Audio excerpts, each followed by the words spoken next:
নবম পে স্কেলে অর্থ সংকট নিয়ে চ্যালেঞ্জে সরকার এবং সমাধান হতে পারে যেভাবে। তো নবম পে স্কেলের বেশ বড় একটি সমস্যা দেখা দিচ্ছে, সেটা হচ্ছে যে আহ, অর্থ সংকট। তো সেটার জন্য সে যে জিনিসগুলা, সেটা হচ্ছে 5 বছর পর পর দেশের সরকারি চাকরিজীবীদের বেতন ভাতা পর্যালোচনার বিধান রয়েছে, তবে গত 10 বছর তা হয়নি। ফলে সদ্য ক্ষমতায় আসা বিএনপি সরকারের নতুন পে স্কেল ঘোষণাকে উদ্যোগ যৌক্তিক বলে মনে করতেছে। তবে এর অর্থসংস্থান চ্যালেঞ্জিং হলেও একাধিক উৎস থেকে সংগ্রহ করা যেতে পারে বলে জানা গিয়েছে। এবং পে স্কেল বাস্তবায়নে সরকার যে হিমশিম খাচ্ছে সেটার একটা চিত্র তুলে ধরা হয়েছে। 156% ব্যয় বৃদ্ধি এবং 1,06,000 কোটি টাকার বেশি অর্থ দরকার সরকারের জন্য, এবং মন্ত্রিসভায় অনুমোদনের জন্য এটা চূড়ান্ত হতে বেশ একটু সময় লাগতেছে।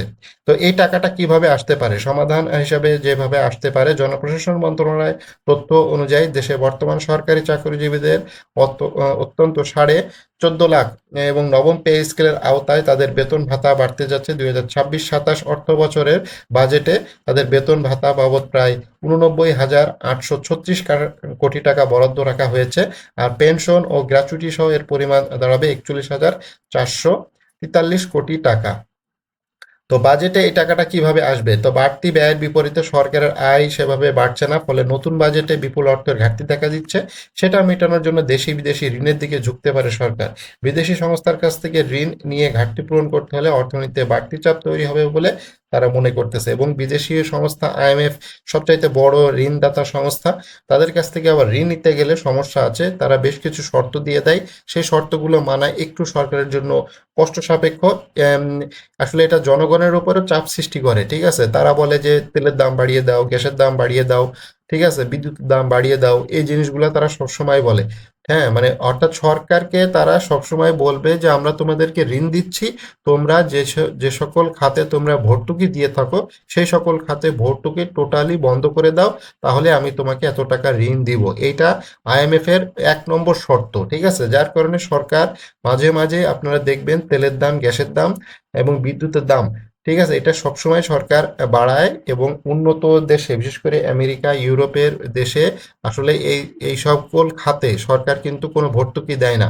আর যেহেতু আইএমএফ যুক্তরাষ্ট্রের একটি প্রতিষ্ঠান, তারা যে তাদের দেশে যেভাবে অর্থনীতি চলে, মানে অর্থনৈতিক যে সিস্টেমটা যেভাবে চলে, তারা চায় তাদের সিস্টেমটা পুরা বিশ্বে প্রচার করতে, চালাতে, ঠিক আছে? তো তারাও চাবে যে ঠিক আছে, তোমরা এই সকল খাতে ভর্তুকি দিবা না, তুমি যে টাকা দিয়ে এগুলো কিনে আনবা সেই টাকা দিয়ে তুমি বিক্রি করবা। তুমি আর এখানে কোনো ভর্তুকি দেওয়ার কোনো প্রয়োজন নেই। যদি এই যে কেরোসিন, ডিজেল, পেট্রোল, অকটেন, এটা যদি সরাসরি সরকার যে টাকা দিয়ে কিনে আনে সেই টাকা দিয়ে যদি সরকার জনগণের কাছে বিক্রি করতো, এটা 300 থেকে 400 টাকা লিটার হতো, ঠিক আছে? তো এই জিনিসগুলো তারা জানে, এবং সরকার এটা ভর্তুকি দিয়েই মূলত যেটা করতেছে, কিছুটা হলেও কম রাখে, এবং যাতে জনগণ, সাধারণ জনগণ, নিম্ন খেটে খাওয়া মানুষ, তাদের যাতে একটু সুবিধা হয়। তো এই নবম পে স্কেলের যে টাকাটা, সেটা কিভাবে আসতে পারে? বিভিন্ন মাধ্যম থেকে আসছে। ঋণ, ব্যাংকের ঋণ আছে, রাজস্ব আয় বাড়াতে হবে, এছাড়া আইএমএফ এর কাছ থেকে যে টাকা, সেটা থেকে বাড়াতে হবে। তবে এর আগে সরকারি চাকরিজীবীদের নবম পে স্কেল অর্থনীতির 4টি ইস্যু উদ্বেগ প্রকাশ করেছে।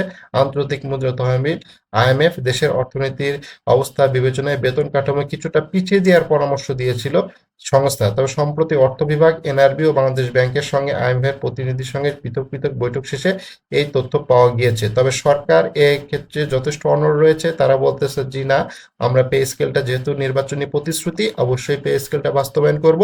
তবে সরকার একটু ধীরে চলনীতি পদ্ধতিতে চলতেছে, অর্থাৎ একটু পিছনের দিকে যে একটু সময় নিয়ে কিছুটা রাজস্ব আদায় বাড়িয়ে তারপরে মূলত পে স্কেল দেওয়ার পরিকল্পনা করতেছে, এবং যার কারণে এটা আর কিছুটা সময় লাগবে, এবং মন্ত্রিসভায় উঠতে একটু সময় লাগতেছে। এবং পে স্কেল নিয়ে সরকার একটু চাপে রয়েছে, হিমশিম খাচ্ছে, অর্থনৈতিক একটি চ্যালেঞ্জ আছে। তো সেই বিষয়গুলো একটু সমাধান হতে একটু সময় লাগবে, যার ফলে পে স্কেলের যে কাঙ্ক্ষিত যে গেজেট এবং প্রজ্ঞাপন, সেটা প্রকাশ হতে দেরি হচ্ছে।